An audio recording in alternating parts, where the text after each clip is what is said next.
What's up, advocates, and welcome back to another episode of the Claims Game podcast, episode number 4. Before I get into it, remember that our podcast is sponsored by Fortes Health. Guys, you got to wear your masks. Whether you think it's violating your right or not, you got to put a mask on, especially as public adjusters, claims adjusters, or anybody. We're going into people's houses. Some may think that it violates their rights, some may not. Be respectful, put a mask on. You go to Fortes Health, you buy some masks, you put in the promo code Vince20, and you'll receive 20% off. Pretty good deal. And the masks, to be honest, are my favorite. I swear, I'm not just saying that because they're a sponsor. It seriously is my favorite mask. Very easy to wear and very breathable. Today, on the Claims Game podcast, finally, episode 4, we're going to be interviewing Andres Belen. Andres Belen. He is a water mitigation specialist. He's been a water mitigation specialist for about 5 years now, and his company, All-Star Servicing West. All-Star Servicing originally began in Miami, Florida, about 10 years ago, and he opened up All-Star Servicing West in the Tampa area. He's a little bit south of me, but he's still in the Tampa area, and he basically services all of Central Florida, I would say, and the guy's amazing. He's a smart guy. He's a good guy, which in my opinion is the most important thing. When you're going into business with people, you have to remember that, frankly, it's hard to find good people to sort of go to business with. And he is a good guy. He is out there not looking to do anything except make sure that the homeowner is taken care of and make sure that the homeowner is dried out the way it's supposed to be. And we talk about stuff where if it seems fishy at all or anything like that, he's out. He walks away. And that's the kind of people that I want to do business with, people with integrity. But we talk about all kinds of stuff. We talk about the water mitigation cap, that $3,000 limit that you water mitigation specialists have to deal with. We talk about a couple of stories about full payments that he got over $3,000. We talk about Hurricane Michael, which is really when he got a lot of his experience was during Hurricane Michael. Some really cool, brutal stories there. We even talk about, if you're interested at all in being a water mitigation person, the amount of money that you could make as a water mitigation specialist and having a water mitigation company. It's pretty good, guys. I'm not going to lie. And the investment that it takes and stuff like that. And then just the dangers of fraud and dealing with the insurance company and how to deal with them and stuff like that. So I think you're going to like it. It's a pretty good podcast. We had a great conversation. I've known him for about a year and a half now. So he's just a cool guy. So I hope you enjoy it. Andres Belen. I call him Dre. I'm sure you can call him Dre. All-Star Servicing West. Google it. You could find it anywhere. I don't have the phone number here, but I'll pop it up right here, and I'll pop up the website right here throughout the whole thing anyway. And enjoy the podcast, guys. See you later. All right, we're good? Yeah, I think we're good. Welcome to the Claims Game podcast with Vince Perry. All right. Get all the tips you need from insurance claim advocates and professionals and grow your public adjusting career to the next level. And now the commercial claims advocate, Vince Perry. I think it's good. Cool. All right. Back on. Let's do this again. Maybe I'm too loud. Who knows? I probably talk too loud anyway. All right, so Dre, not Dre, Andres Belen. Yeah, Right? friends call me Dre, though. Yeah, exactly. And now we've been friends for what? About a year now? Yeah, for about a year. Yeah. That social media world is a small world, isn't it?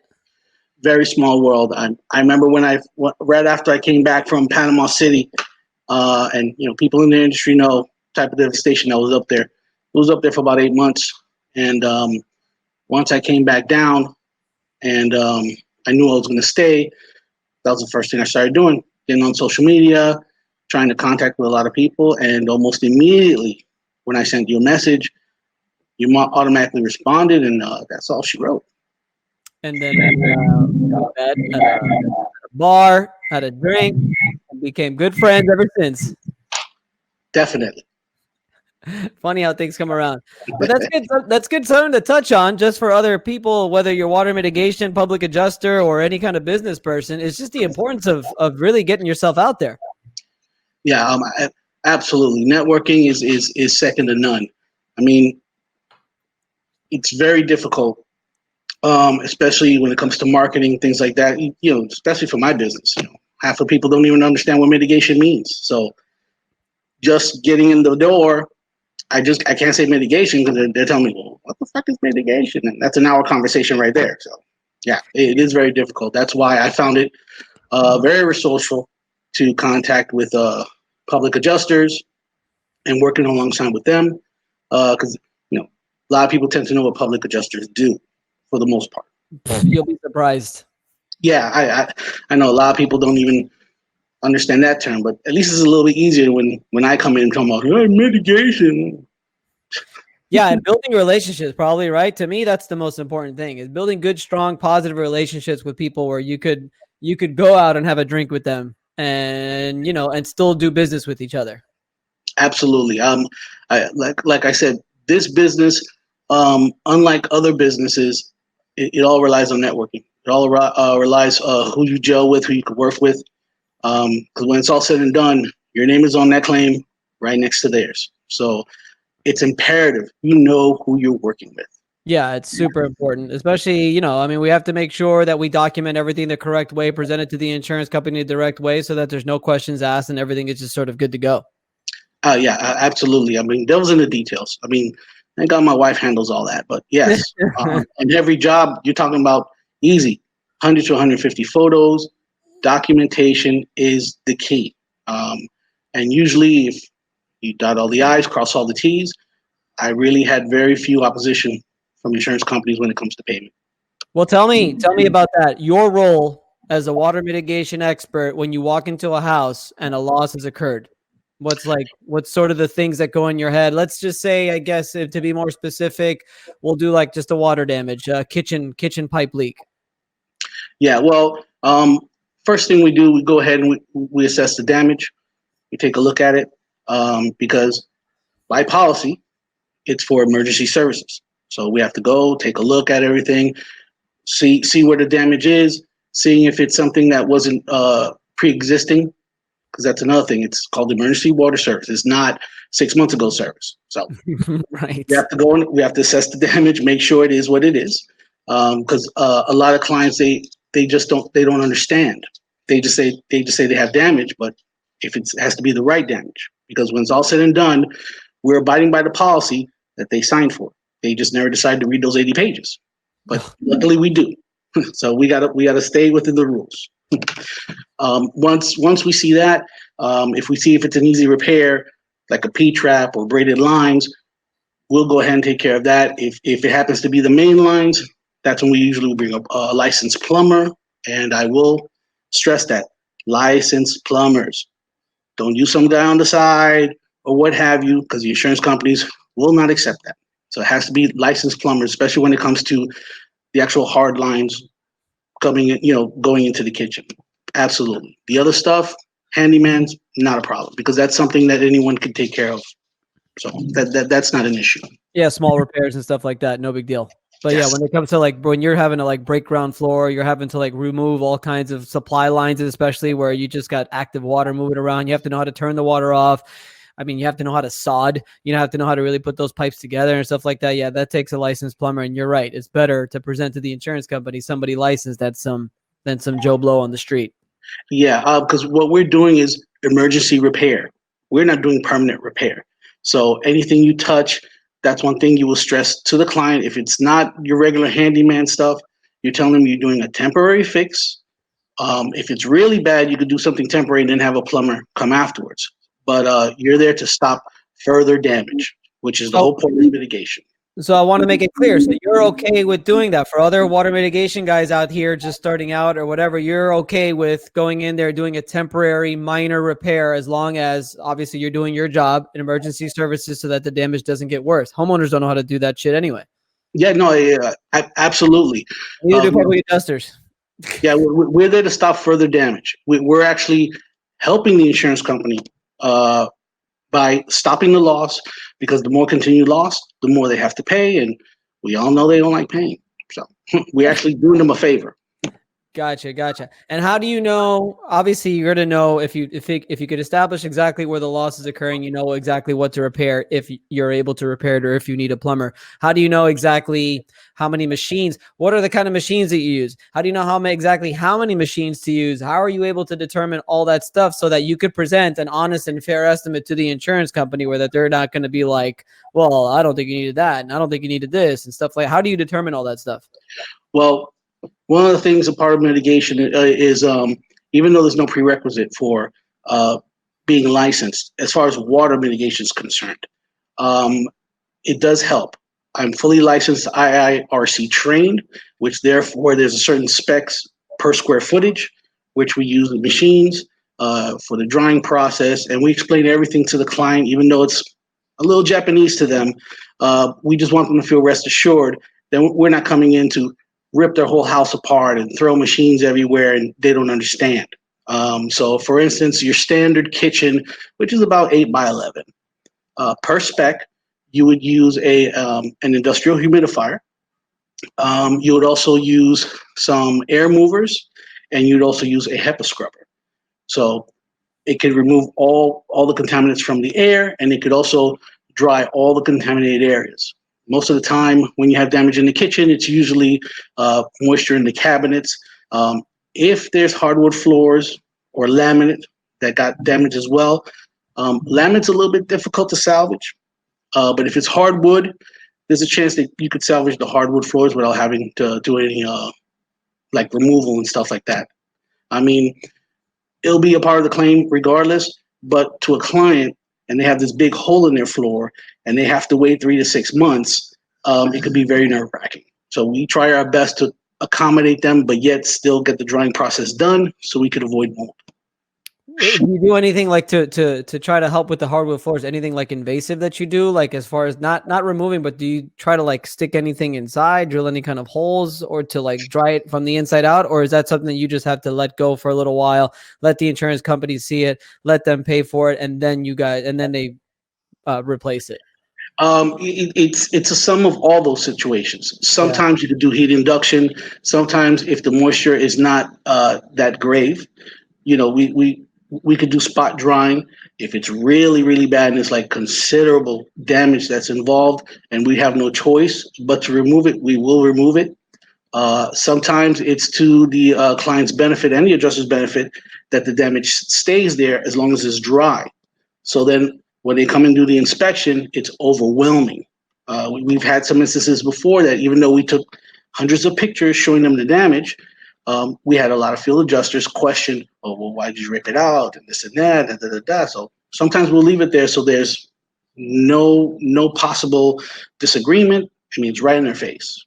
Yeah, it's a touchy subject, right? It's something that I've had conversations with my attorneys and stuff like that. It's so weird because you don't know sometimes how you should go about it because you already know you can't destroy evidence, but you can't let it sit there and let it get wet. So it's like it's almost you're stuck between a rock and a hard place in some of these claims where you're not sure whether do I rip stuff up? Do I leave it for them to see? But if I leave it for them to see, they're not going to come out for another 6 or 7 days anyway. What's going to be happening within those next 6 to 7 days? Those machines only do so much. So it's like that's why I think it's good for a lot of the claims to have a public adjuster. So at least even if the public adjuster may not know either what to do, at least it's somebody you could sort of bounce ideas off, call the insurance company, find out what's going on, let them know the situation. Hey, we're going to be doing this because of this. Here's your photos, blah, blah, blah, blah, blah. But yeah, I understand what you're saying.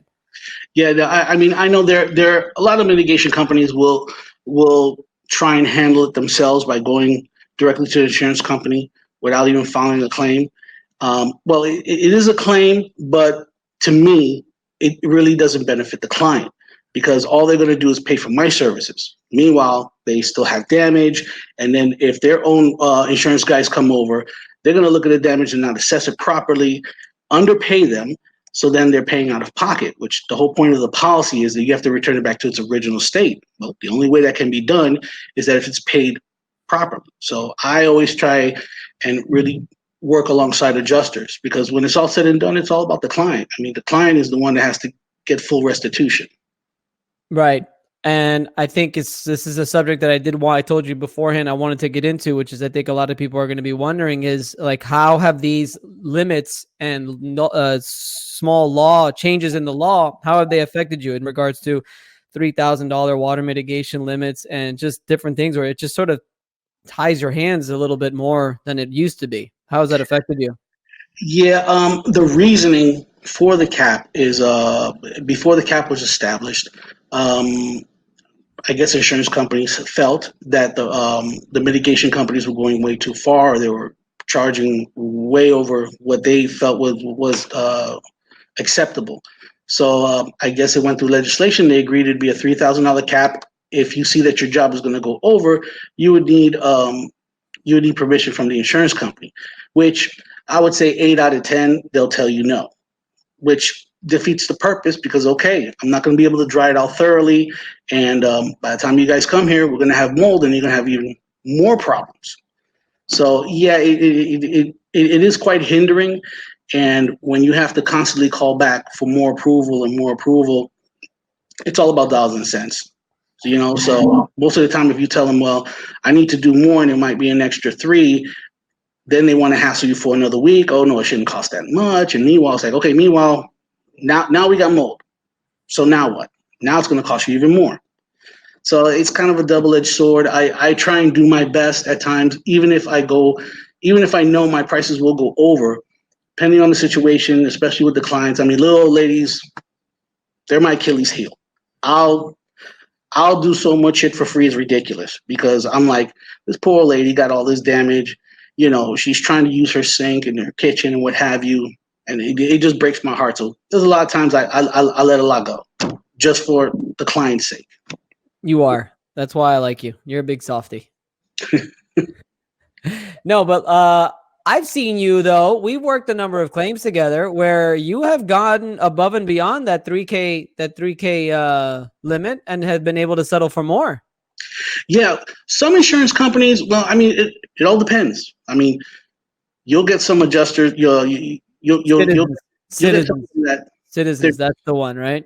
Yeah, Citizens. Let's see, Tower Hill, and there's a couple of others that they'll just send you a nice little letter. They don't budge. Is it? Be happy, and no, you're not getting any more. Right. So when I deal with those insurance companies, I do it on a per case basis. So I'll just see the situation as far as the client's concerned and all that stuff, and I do whatever I can, to make the customer happy. But yeah, they're the most difficult.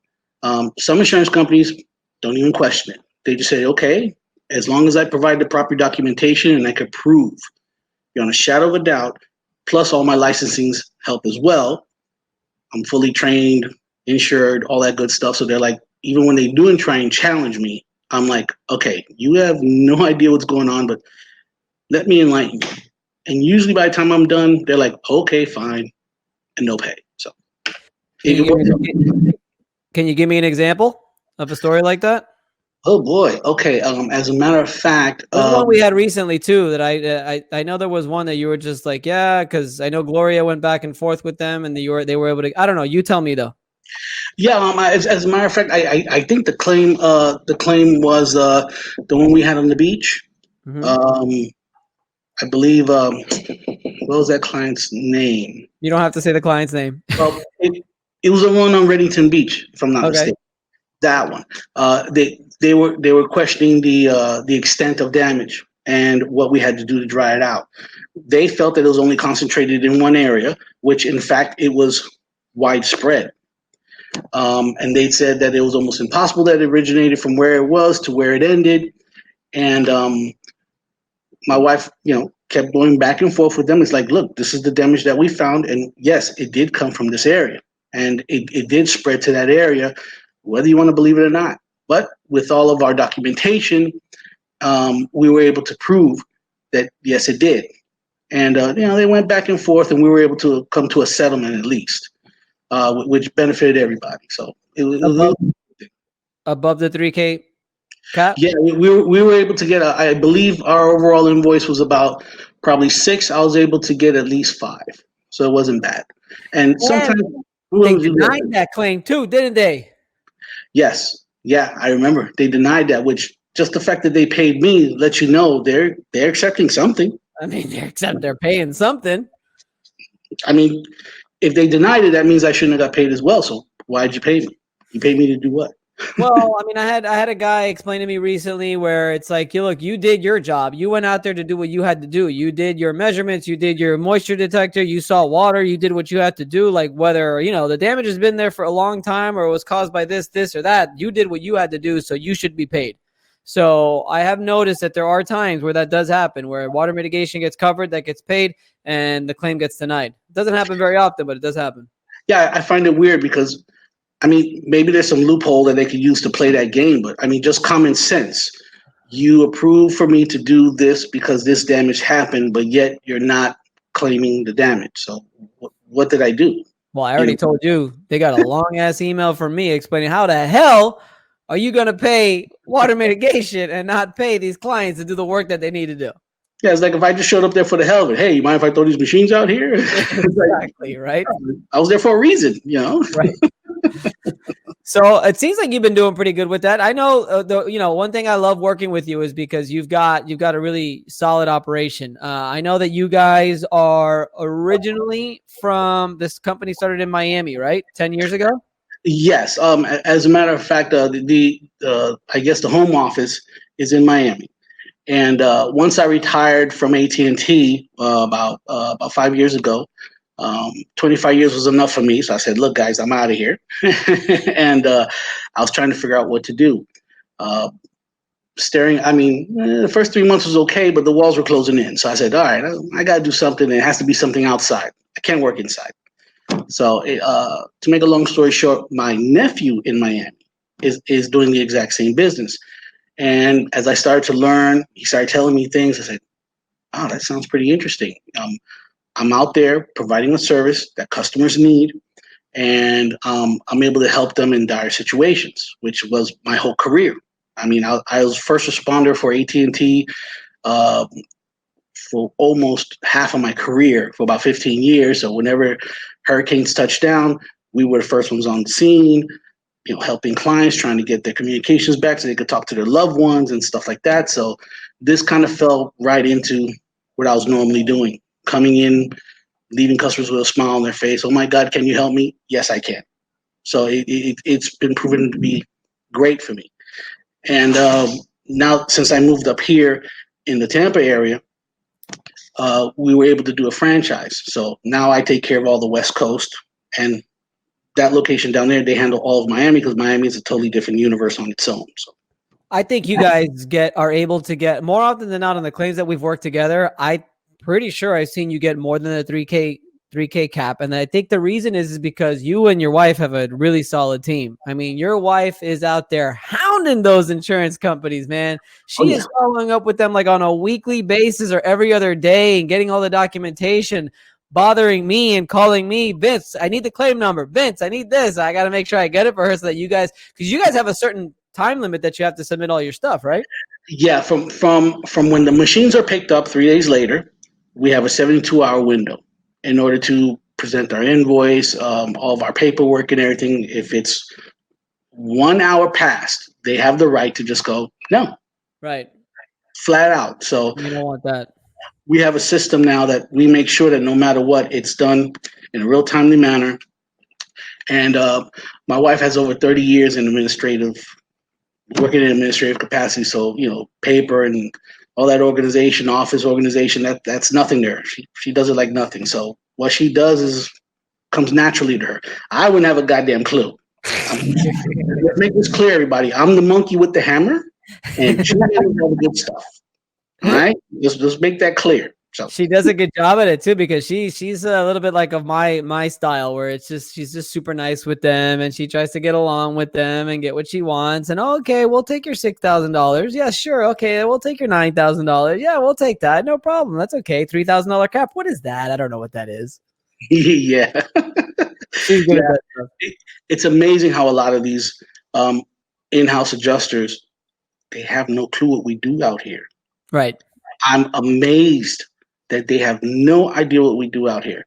All they see is that they have like maybe 30 or 40 cases, and it's their job to clear them out one way or the other. And they're just so focused on trying to get rid of all these claims. When you start getting technical with them and asking and telling them what you're doing, you actually hear the blank on the phone, like dead silence. And then they go, we'll get back to you. And that's usually when they go to their supervisor, and the supervisor is just as inundated. So he's just like, just go ahead and get to it. Well, Dre, are you usually dealing with desk adjusters like I am, or are you dealing with a specialized water mitigation department? Well, every insurance company is different. Sometimes I deal directly with the adjuster, just like you, or they have an EMS section. Then I'll deal with them. But every insurance company does it different.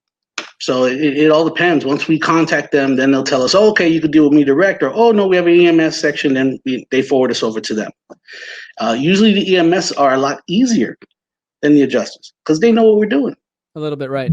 So they actually talk the checklist down. Yes. All right, cool. Boom.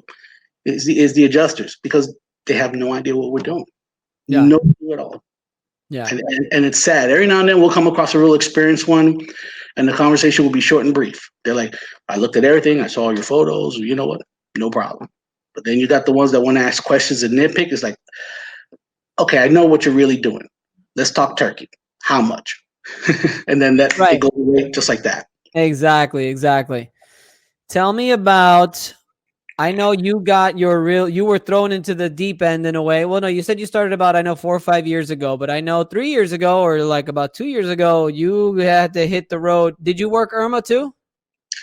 I worked very limited Irma. But Michael was the one. Michael was the one that hit me over the head. I mean, once Michael hit, that's when my partner called me and he goes, "You ready to go?" I'm like, "Hell yeah, let's go." Little did I know, once we got up there, the devastation, dear God, it was incredible. You're talking about people living in their homes 30 years, all gone. I was talking to somebody the other day, and it was funny because from 1 year to the next, we went from Irma to Michael. And in Irma, it was funny because Irma hit Miami, I think, as like a category 2 or 3, or I don't remember, but whatever. It was like sort of like hit or miss. Some houses had damage, some houses didn't have damage. You'd go to one house, it'd have a lot of damage. You go to another house, it barely had anything. And it was just like some do, some don't. But I just remember thinking about Irma and that when I was in the Panhandle, and I was like, 100% of this place is damaged. Like every single house is damaged. There is not a question. Every single freaking one. It was insane. It was so bad the first 8 months we were there because we actually showed up there right after FPNL cleared the area. See, that's another thing. I remember. Mitigation guys, when you guys go out of town, do not go into that area until FPNL has cleared the area. You might as well, don't get crazy. You might as well wait a week, sometimes even 2 weeks, because if it's bad, you're just going to be sitting there picking your nose, waiting for them to clear it out for you. Absolutely, and they will not let you in. So you grab all your guys, all your gear to go up there, and guess what? They're going to stop you right at the county line. It's like because National Guards was out there, everything was out there, so. I suggested you go on the FPNL website. Once they allow clearance, then go. No, and then good luck finding a place to sleep. Yeah, we got really lucky. In my car, I got so lucky. I had to find a hotel in Tallahassee in order for me to get back to the. I was in the Panhandle. I was in Panama City. I was there the entire day, and then I was like, I'll find a hotel. No big deal. What? For 3 hours, I was sitting in the Denny's. I ate. I had dessert. I was waiting, just calling one hotel after the next. I started in Panama City, and I didn't find one until Tallahassee. And it was like, it was a roach motel. Yeah, some guys found hotels in Alabama. Oh, so right there. Went up to Alabama. I got lucky because I have family in Tallahassee. Even though it was still like an hour and 45-minute trek, we did that for a little bit till we finally pulled the trigger and we just got a trailer. That's the way to go. For 8 months, me, 6 other big dudes living in this trailer. Wasn't pretty. How was that? That's crazy. Huh? What was a typical day like? Oh, as soon as the sun came up, we woke up. Screaming, let's make the donuts, and we head on out there. We meet up with the numerous adjusters that we were dealing with that morning. We have our meeting, and then, okay, let's get cracking. And, literally every house was demolition, down to the frame. There was nothing salvage. Half of the time there was not even a roof. It was ridiculous. So we were just in pure demo mode, ripping everything out. Anything that was able to get ripped out, got ripped out, except for the frame. So we would strip down the whole house in about 3 days because we were nonstop just going at it from dawn to dusk.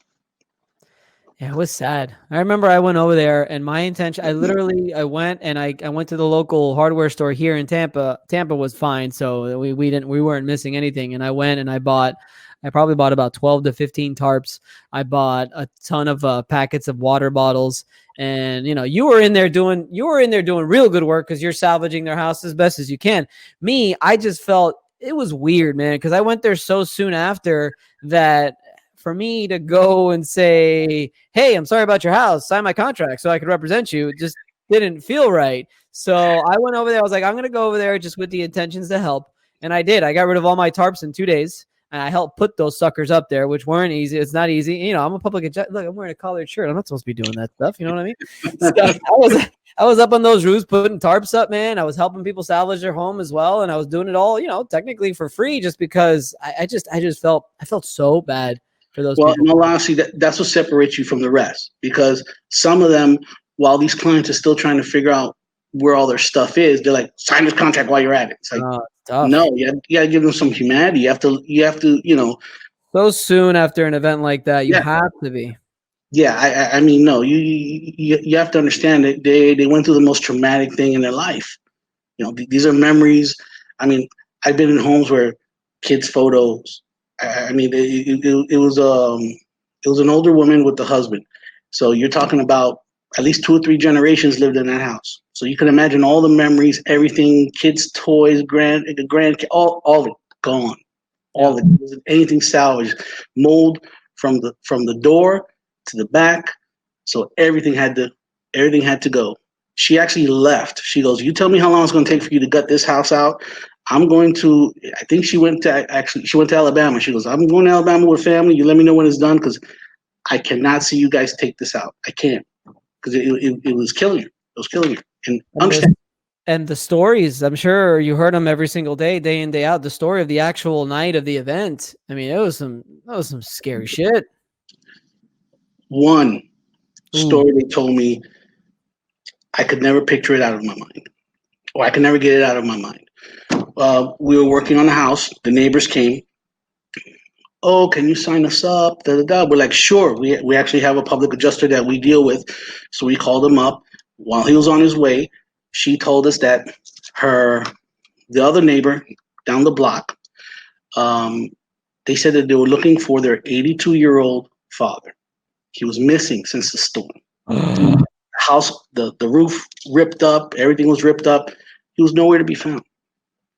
3 days later, about 4 blocks down, the police reported, someone reported that there was a man in a tree, and they thought it was odd. When the police went over there, this poor man was impaled about 10 feet up on a tree. Either it was a tornado or something happened to actually lift him up off of the ground, and he was impaled on that tree. When people want to talk about, hurricanes aren't bad. Well, it's hurricanes, and guess what? Tornadoes touch down too. Of course. I tell people all the time. I said, first of all, a hurricane is basically it's one massive tornado with hundreds of mini tornadoes inside of it. Yeah. Do not underestimate the power of a storm. I don't care if they tell you, it's only a 2. It's only no. Because that's how you see that some houses are fine on that same block, and then one is totally destroyed and the next one is fine because those tornadoes come through. When I first started, I started in 2008, and I was reopening Wilma and Katrina claims from 2005. And all the main reason why I became a public adjuster was hurricanes. I'm going to be rich. All I want is hurricanes. Well, unfortunately, I guess for me, I didn't get a hurricane for 8 fucking years, 8 or 9 years. No freaking hurricane. We didn't have a hurricane here from 2005 until 2017. So, nothing, right? So I got no hurricanes, and I'm like, all right, well, thankfully I was able to establish a pretty solid business without any hurricanes. And we got the hurricanes, and it's just weird because yes, it is great for business. And there's a lot of industries that actually make a lot of money. It's almost an economy booster when you talk about construction, when you talk about restoration, when you talk about grocery stores, when you talk about, all kinds of, the only people that really lose money, let's face it, is the insurance companies when it comes to hurricanes. Yes. That being said, they're fucking scary, man. Very. One of the clients we had, they said that they were at the point of no return. They had to stay. So they said, can I interrupt you real fast? Like, we've got hurricanes coming now, and I will tell you, advice to everybody that if a hurricane is coming at you, get the fuck out. You need to get out. You need to get out fast.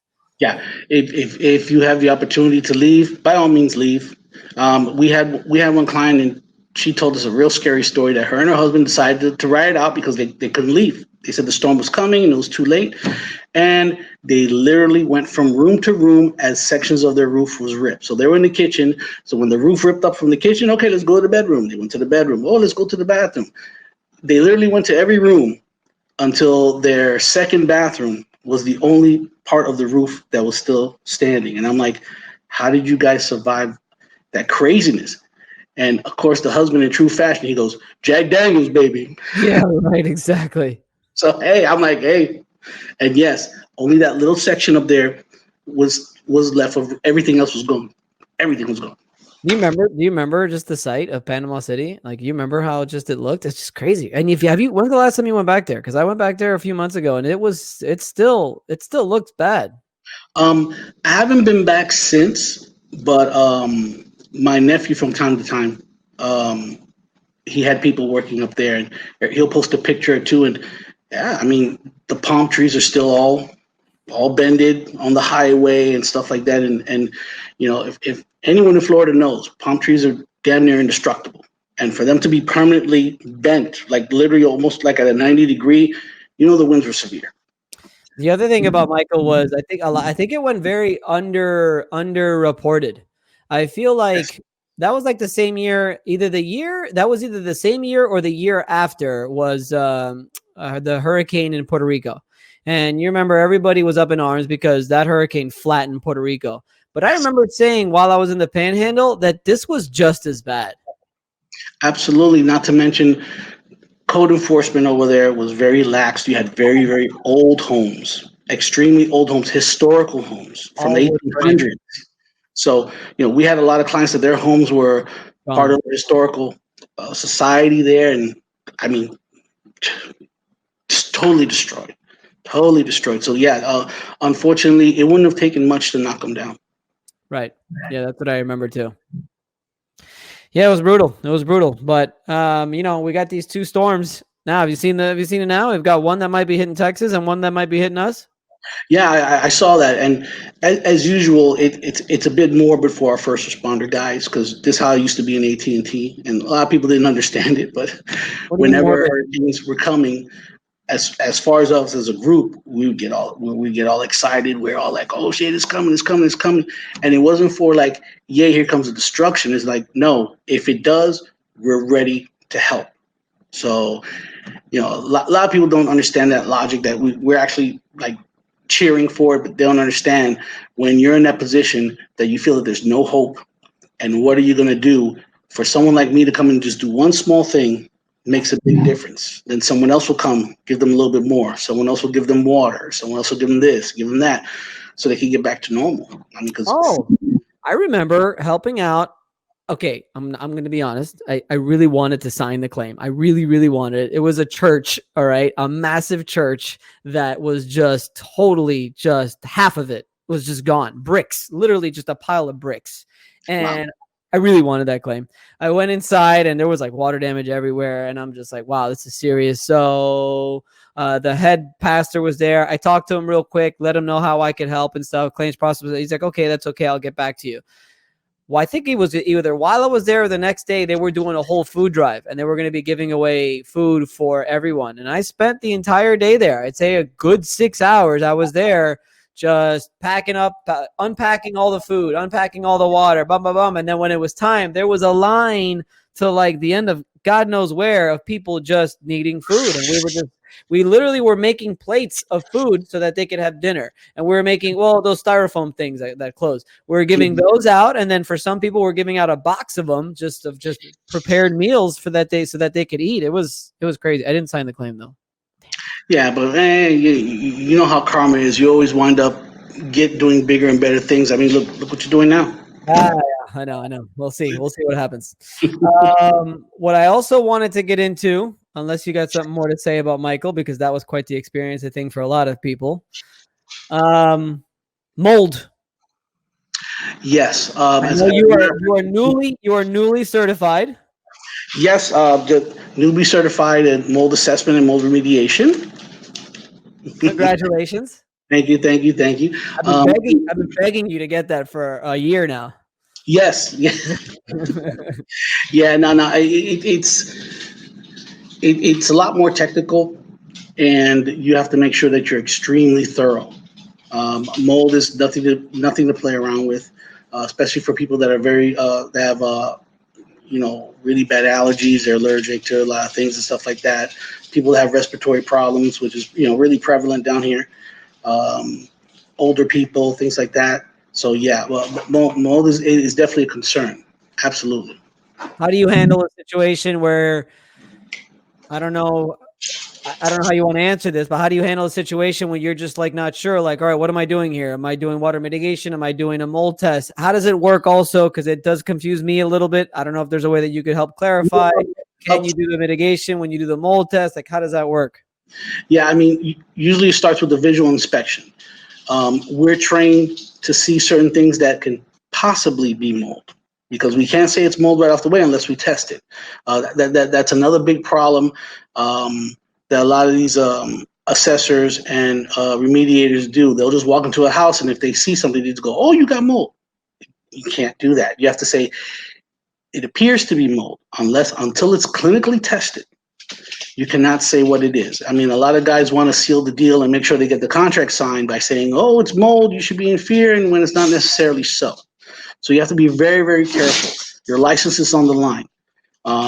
Plus, all the information for that mold removal stays permanently on the house records.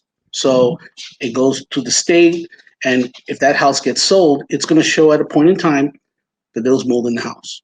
So you got to be very, very, very strict on what you say. So if I see something that appears to be mold, that's what I'll tell them. Hey, we have something here that's suspect. I want to go ahead and take a test. We'll see what the results are, and we can go from there. It takes about 3 days to send out the information. It's real quick, easy test.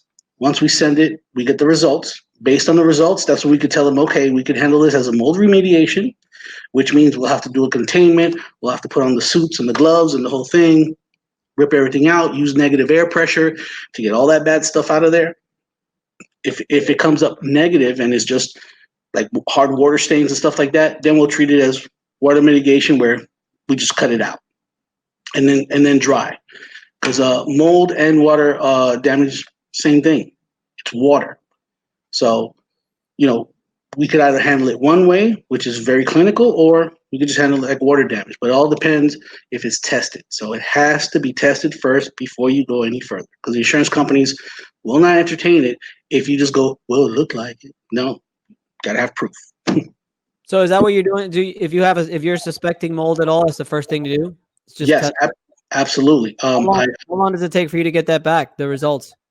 In about 3 days. It takes about maybe 10 minutes to do the actual test. And then you send it off to a lab. In about 3 days, it comes back with the report, and it'll tell you step by step. And it's the way how they send the information. It's very easy to read. It's in layman's terms for you to understand, so the client can understand. So then you know what to do from there. Like, for instance, the one that's zero tolerance is black mold. They say if it's a high percentage of black mold, it has to be removed. And I mean every speck that you can find. Because you can't clinically test every 5 feet. So you have to go by visual, and then you do the test at the end to prove if the levels are low. There's mold everywhere. It's everywhere. No matter how clean your house is, it's everywhere. However, it's the high concentration of mold that's the issue. So if you get it down to those levels that's acceptable, then you're good. How is it? How do you handle it? So I had a guy in Miami, water mitigation guy, who was telling me that the insurance company was giving him shit because he ended up getting paid for it, by the way. So it all turned out okay. But the insurance adjuster was like, "You did the test, and you're not allowed to mitigate, and you're not allowed to do this, this, and that." Yeah. What's going on with that? Although I have the license to do both, I can't do both at the same on the same claim because that's a conflict of interest.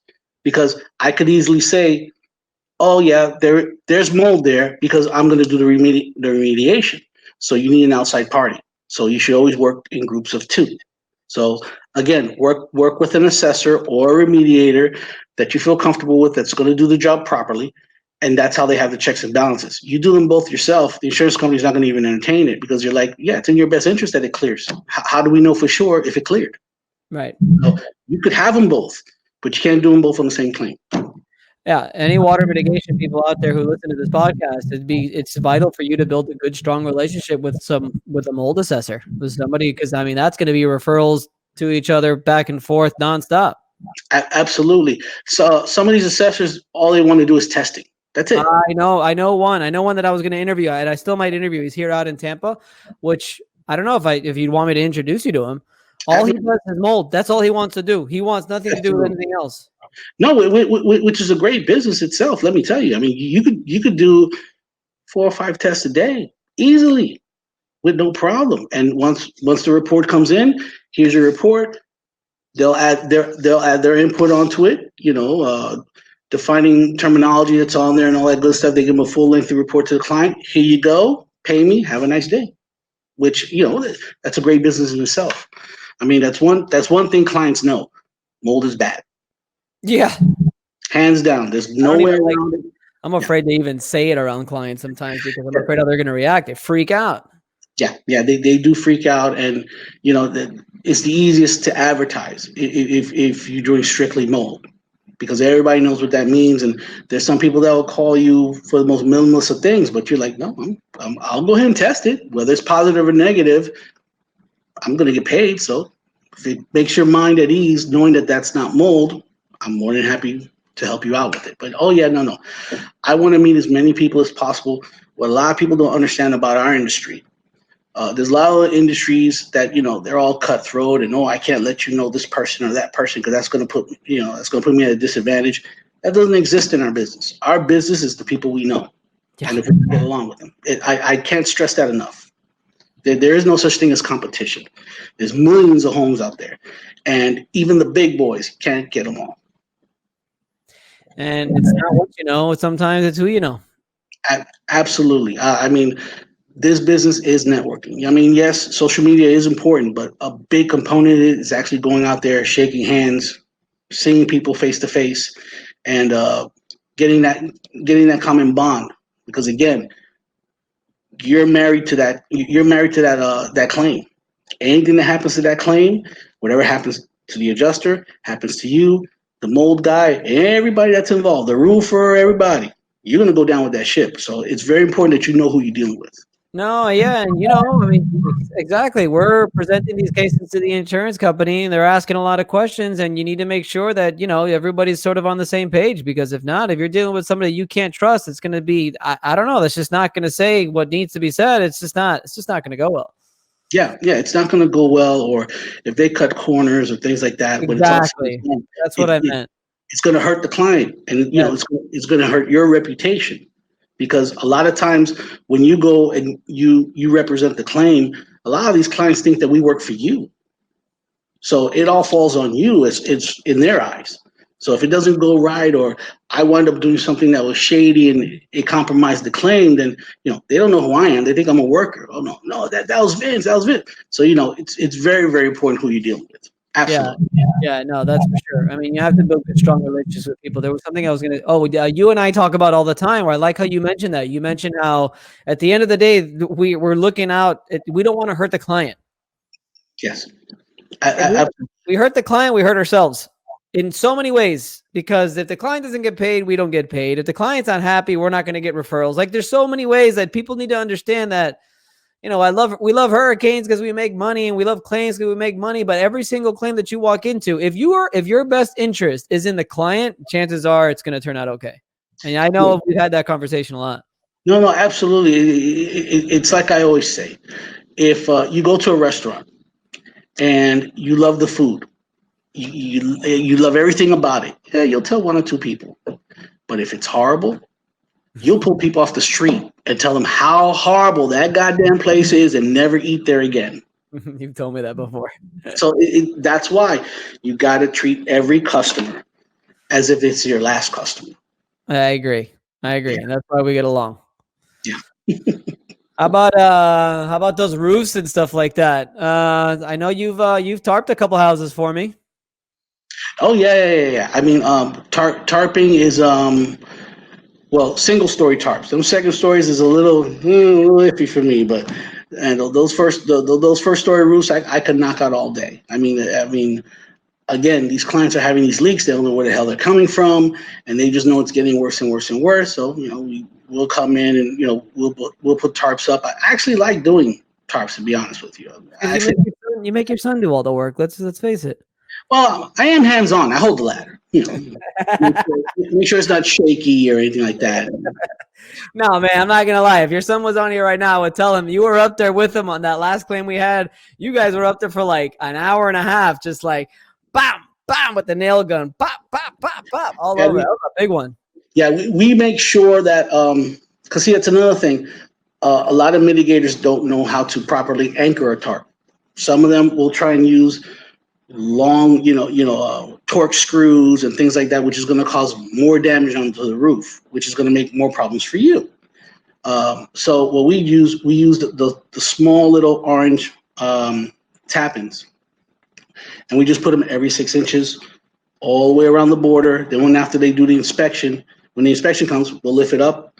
You take a look at everything, then we'll put it back down, and then we'll start doing it in the middle and all through the channels of the roof and everything, so that it can stay on there as solid as possible. Because if not, you're going to get a parachute effect. Any little wind will come in and they'll just rip it all out. So, and it could take the roof off with it, possibly. Yeah, and more shingles, and then all of a sudden, oh, this is not the damage that was here before. What's going on? Negligence happens. Yeah, to all the public adjusters, make sure you could remove. You have to show. Rule number 1 in a roof claim: show the adjuster the roof. Do not nail that sucker down before the inspection. If not, it's going to be a real big headache for everybody. Yep, a lot of mitigation guys, they like to use those. They like to use the wood with like the 2 or 3 inch torque screws in there, and once you try and take it up again, you're literally ripping up the roof and the top with it, and right there, the field adjuster is going to go, "What the hell's this? Why you guys are using this?" So yeah, you got to use something that's a little bit less evasive and easier to pull on and off. It takes a little bit while longer, but it's worth it. Weren't you gonna get some kind of license for the saran wrapping thing? Oh yeah, as a matter of fact, good thing you mentioned that. Yes, as a matter of fact, we are certified to do storm shield roof wrapping.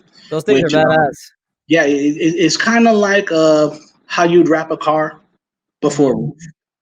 And it can last up to a year. It's about 9 millimeters to 10 millimeters thick, which is, very, very strong. And it can last up to a year.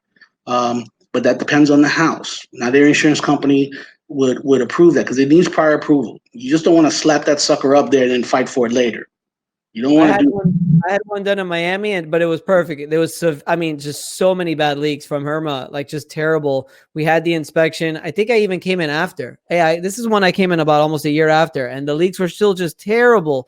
So we had the reinspection, and I told the guy, I said, we got to do this because I think they were denying it or something. I don't know. I just knew it was going to be in litigation, so we ended up in litigation. And I told the water mitigation guys down there, and I told the insurance company, I said, we're going to have to saran wrap this thing because I know this is going to take a year before they get paid. There's no better claim for us to do this. And they did it. They did a hell of a job. If you think about it, it's going to cost more every 2 or 3 months to have to go back out there and retarget it. So for that, shrink wrap it. You're talking about it can range anywhere from $8 to $12 a square foot. But it's worth the investment because at least they'll last, and the insurance company will know for a fact that they won't have any further damage from that roof, and they can process the claim, and that's it. If not, I'll keep on putting in more invoices, and and that's another thing. They continue to delay, so it's continued more damage. I have to mitigate it. I just can't say, hey, I tarped it once. Oh, you got a leak? Too bad, pal. It's the insurance company. They're not paying you fast enough. Yeah. We can't do that. Yeah, it's like that fourplex we had. Remember, you had to go back out and you had to retarp it. Yes. Oh. Yeah. I know. Long story. That dude. You definitely get some fun stories in this business of just some interesting characters and interesting people that you meet on both sides, right? Public adjusters and homeowners. Oh yeah, no. I mean, I am not going to drag this show down 2 more hours with the stuff I've seen out there because it's unbelievable. As soon as they hear the possible money they could make, you'd be imagine. I mean, they're not thinking of how they're fixing their house. They got vacation plans. It's insane. Some of these people are insane. They're insane. Oh, you're talking about homeowners? Yes, some of them, like, they see all this money. It's like, okay, a lot. The majority of them is like, hey, I just want my house back to normal. But then you have some that they're like, yeah, I'm gonna get this and I'm gonna buy that. I'm like, dude, this is for your house. Yeah. Tell me about that. Tell me what's the potential for people who are interested in going into your industry? What kind of potential is there as far as money's concerned? You don't have to be shy. No. Let me tell you, the beautiful thing about this industry is that as long as, I will stress, pay the money, get licensed. For some situations in the state of Florida, you necessarily don't need it. But if you want to deal with claims and you want to deal with these insurance companies, be licensed. Pay the money. Get your water, fire restoration licenses from the most recognizable firm is IICRC. They're the absolute best in the industry. They are accepted by all insurance companies. Not to mention, although there's a lot of other courses out there, I would personally recommend that. Also, for your mold licensing, nothing comes close to Normie. They're number one in the industry. All the insurance accepts them. Be fully licensed and trained, so you know what you're doing. And because of that, you'll be able to, invoice what you properly invoice. And let's say easily, if you network properly, because I stress networking, if you network properly, you could easily start in your first year and easily start off with 200,000 or 300,000 in revenue, and it will grow. Wow. Definitely grow. I mean, there's some guys that in less than 3 years, they're pulling, 700, 800,000, some over the $1 million mark easily. Wow. Yeah. It all depends on, your networking skills, how many people you're able to meet and go out there. I mean, I'd say 40% of my job is networking. Right. Yeah. The rest is technical. So know what you're doing, and, then, practice your smile in the mirror. You got a great smile, Trey. This always helps too in the mix, guys. Oh yeah. What kind of all the equipment? What kind of upfront investment would you say it is to start a business like that? It's a lot, right? That's the only thing I would say. Yeah. But I mean, in your first, I'd say 2 jobs pays for it. What really? I would say about 12 grand in machines. So you should have enough machines to take care of, I'd say, 4 jobs. That's good to know. About 4 jobs, I would say, to start off. Because you're not going to come right out of the cannon and, I got 20 jobs. No, it'll trickle in. You'll get 2 here, 3 here. 1 week you might not get nothing. Then you'll get another 2. Then as you start to meet more and more people, more will come in and more will come in. So I'd say in the beginning, it'd be best to invest about 10 to 12 grand. There's a lot of competitive companies you could buy your machines from. Although it's a little bit pricey, on average, other than water damage, say like for a roof tarp, you could easily get anywhere from 7 to 12 grand depending on the square footage. So, if you get the right job, or if you happen to land a fire job, which is cha-ching, you getting everything out and everything, you're talking about maybe 20 to 30 grand. So that more than covers any investment that you put in. And in a short period of time, you don't need a 5-year plan to look for profit. You don't need a 10-year plan. You network right, a couple of months, You get all your money back, and then everything is gravy. Everything is gravy. That's awesome. Yeah. And then the key is just being relevant, going out there, refreshing your licenses, go to courses, study. See what's the new products that are being put in houses. Now they have these laminate floors now that are 100% vinyl. So guess what? No water damage. Those are things you need to learn. A lot of people that don't know, then they go in there and they tell the adjuster, "Oh man, you got water damage on the wood floors." Like, dude, it's vinyl. Why'd you rip this up? It's vinyl. You can't touch that. So, you got to stay up on the times. Because that's good to know too. I mean, look, I'm not afraid. I mean, I guess it's less work for us if everybody had vinyl flooring, but at the end of the day, I mean, I think that's great for people to know, for homeowners. That, that there are floors out there that don't really suffer any kind of water damage. I mean, obviously, you got a flood with 3 or 4 inches of water, you're probably going to have some trouble. But even with something like that, it might not. Yeah, I mean, it's out there. They even have tile now that looks like hardwood flooring. Yeah, and porcelain stuff. Yeah, and it's gorgeous. I mean, but it's out there. We need to be aware of it. So when we go out there, we don't embarrass ourselves or the adjuster by telling them, "Oh, you can claim this and you claim that," and then when they actually go, they're like, "Dude, what is this?" So the more you know, the better. So always stay on top of the latest things that are out for the home, because that's what you'll be able to use when you assess damage. Interesting. Well, Trey, we've been over an hour. Wow, really that fast? Well, usually when we're on the phone, it's usually about 2 hours anyway. You're right. That's so true. That's so true. It's usually a Friday or Saturday night. We're probably God knows how many beers in. Yeah. And we're just like talking about you like your video games. Remember, my dad had the old video game, and we talk about that, and we talk about work. God, we talk about a lot of stuff. Yeah, no. We go off on. We just go from here to here, and then is it midnight already? Shit. Right, exactly. I figure that's why I wanted to have this conversation with you, because I mean, I want to make every single one of these podcasts just like this, just a conversation. We're just having fun and just talking. I mean, this right here stresses what should be the overall theme here for anyone that wants to get into this business. It's networking, knowing who you're dealing with. Actually get relationships with them, because when it's all said and done, all you guys are going to be in the same boat if one claim gets flagged. Yep. So even though the opportunity is there, and even if someone comes and be like, "I can give you 30 jobs tomorrow," well, who are you? What's your track record? Look them up. Yep. Do your diligence. Know who you're dealing with. Insurance fraud is not a joke. I could give you numerous scenarios of people that went down. One public adjuster can bring down 50 more, and then another 100 and something mitigators with another 20 handymen, plumbers. I mean, if you Google it, you'll find it, and it's all there. So that's why I can't stress enough. Know who you're dealing with, because technically and litigiously, you're married to them. It happened to a buddy of mine, good friend, not too long ago. I'm not going to get into specifics because I don't want to even bring that stuff up, but because of the actions of the public adjuster and whoever they were working with, he was just coming in and doing what he's got to do. Turns out he had no idea there was like a serious investigation going on, and the shit hit the fan. Yeah, I've walked away from jobs. Got to. I actually walked away from jobs. I'll just give you one, which was hilarious to me. AC leak.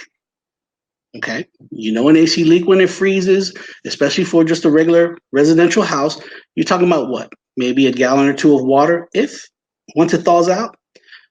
Well, apparently this AC leak went through the whole house, which means you were actually stepping on water into the bedrooms. Like a flood. Everywhere, yes. And you're like, I walk in there as an AC freeze, so I call the adjuster. I'm like, "Am I at the right house? You said AC." "No, it's AC freeze." I said, "Dude, this is impossible. This AC must have been freezing for 2 years. This is not possible. Plus, this water is too damn clean." I said, "Between you and me, I think when I called him, because I always call before I show up, he said in Spanish, 'Oye, saca la manguera,' and he just went to work at the water hose."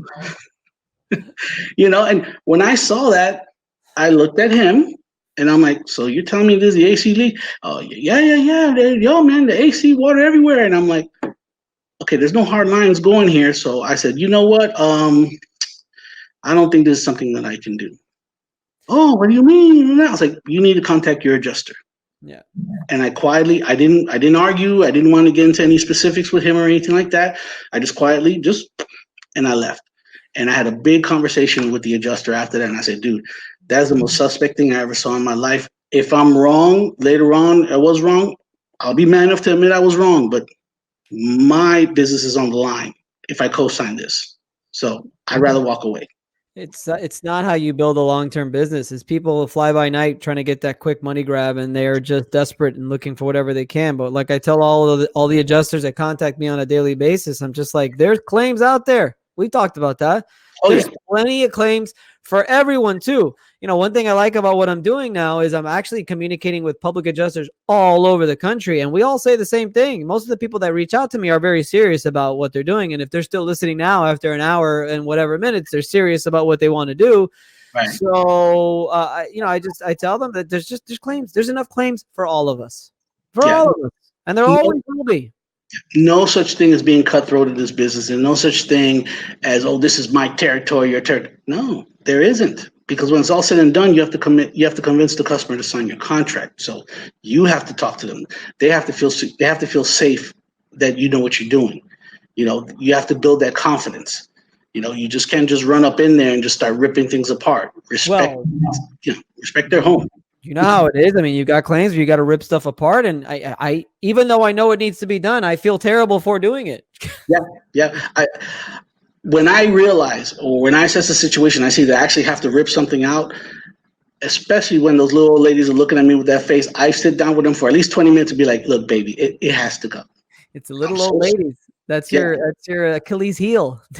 I'm telling you, thank God they're not my primary clients, because I'd lose my ass. You would just be working for free. You'd be homeless by now. I might as well be a charity, because I'll just give it all away and be like, okay, whatever you want.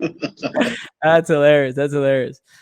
All right, Dre. I mean, I think we've covered pretty much everything. I did want to say to anybody who's still listening that Andres, it covers All-Star West. There's All-Star South in Miami. I'm assuming it's called All-Star South, or just All-Star. Yeah, we're All-Star Servicing West.